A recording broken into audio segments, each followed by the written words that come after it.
Assalamualaikum warahmatullahi wabarakatuh, dan selamat malam kembali dengan saya Bang Jako di channel Jalan Kodim. Nikola Tesla pernah mengatakan bahwa jikalau ingin menguak misteri kehidupan ini, maka pahamilah tentang frekuensi, energi, dan gelombang. Sebuah statement yang cukup luar biasa, dan pada saat dia mengatakan itu itu teori-teori fisika kuantum belum begitu berkembang, bahkan belum familiar gitu. Nah, ketika kemudian belakangan para fisikawan kemudian menguak tentang fisika kuantum, maka bermunculanlah kemudian hal-hal yang berkaitan dengan teori frekuensi, energi, dan gelombang.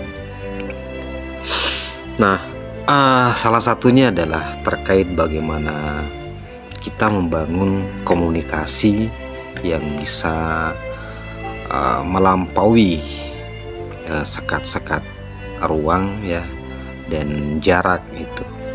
Teknologi komunikasi sekarang itu memungkinkan kita berkomunikasi dalam rentang jarak dan waktu yang berbeda. Ya, kita ada di Indonesia, ya kita mampu berkomunikasi dengan rekan kita yang ada di Amerika dengan jarak yang sangat jauh gitu. Demikian pula dengan waktu yang berbeda. Berarti kan komunikasi itu melampaui jarak dan waktu. Ya. Nah, di situ yang bermain adalah frekuensi, energi, dan gelombang. Komunikasi itu bisa terjadi karena ada frekuensi ya, ada gelombang, ada getaran ya. Nah, yang kemudian itulah yang menyebabkan terjadinya hubungan antara dua objek yang melintasi jarak dan waktu yang berbeda. Baik, pada skala kuantum memang sebuah partikel itu dia bisa bersifat sebagai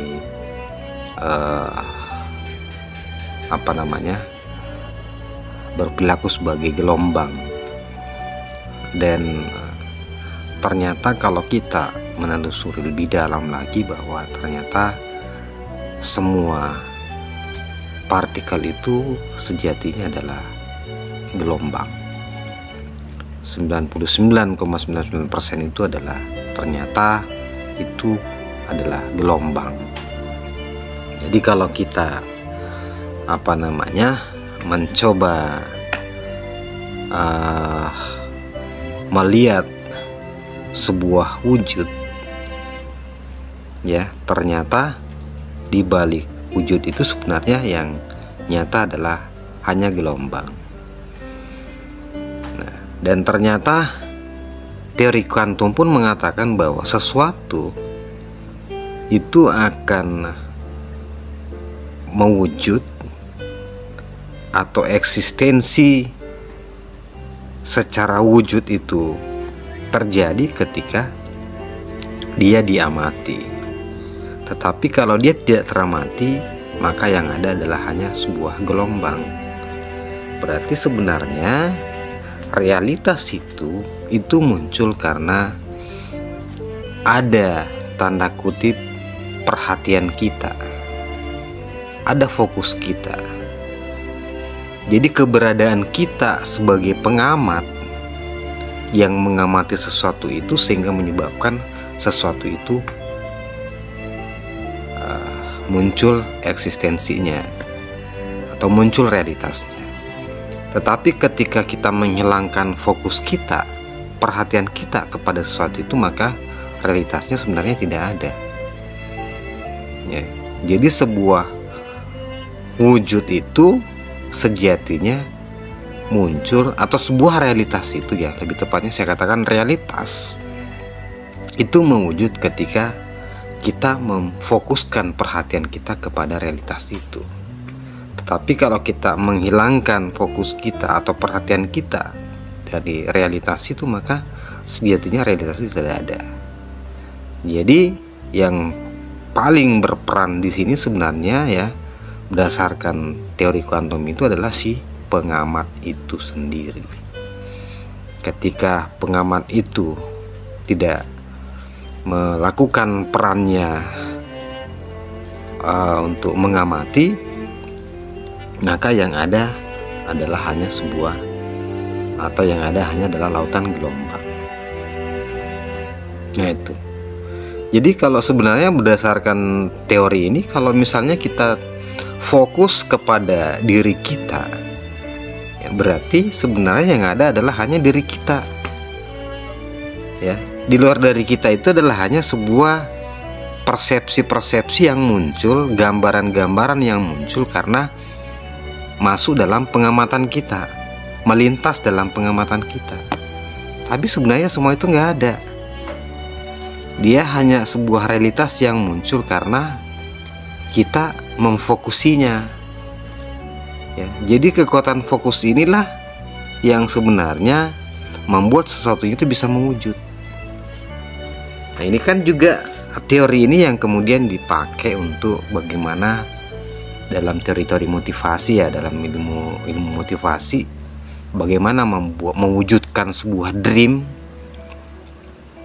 Itu kan kita dilatih bagaimana meningkatkan kekuatan fokus kita. Misalnya kita pengen sebuah mobil, ya kita kan disuruh untuk mengambil gambar mobil, kemudian menempelkan itu di mana-mana, sehingga fokus kita terus ke situ.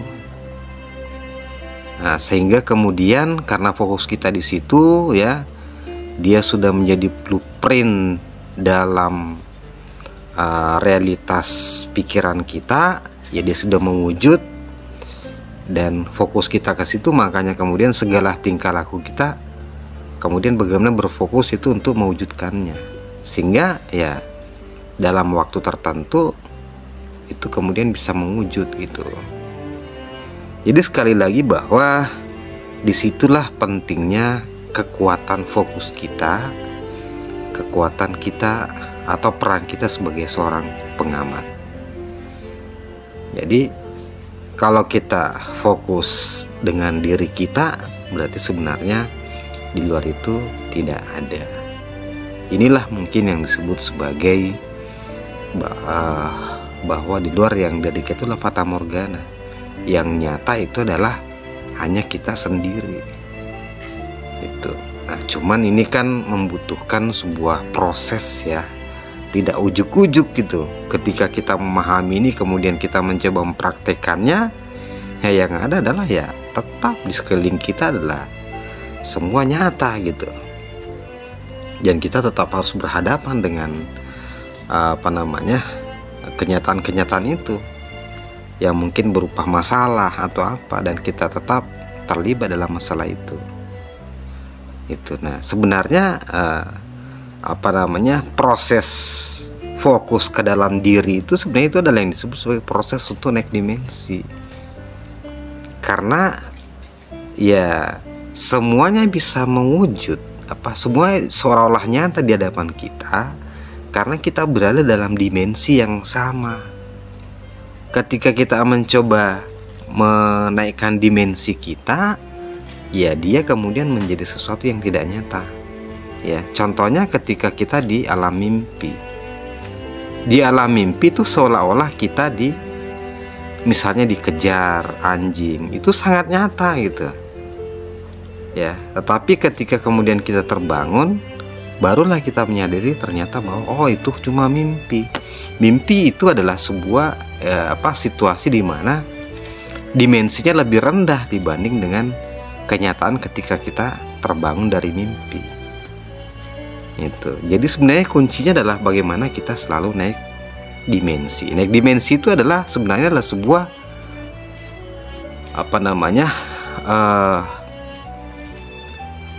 menaikkan kesadaran kita gitu. Nah, dan itu tentu ada sebuah proses yang kita jalani ya. Nah, makanya tetap selalu station di channel Jalan Qadim, karena kita akan banyak membahas ya tentang bagaimana proses untuk melewati dimensi demi dimensi dalam perjalanan menuju alam Qadim dan bertemu dengan Sang Maha Qadim. Selamat malam. Assalamualaikum warahmatullahi wabarakatuh.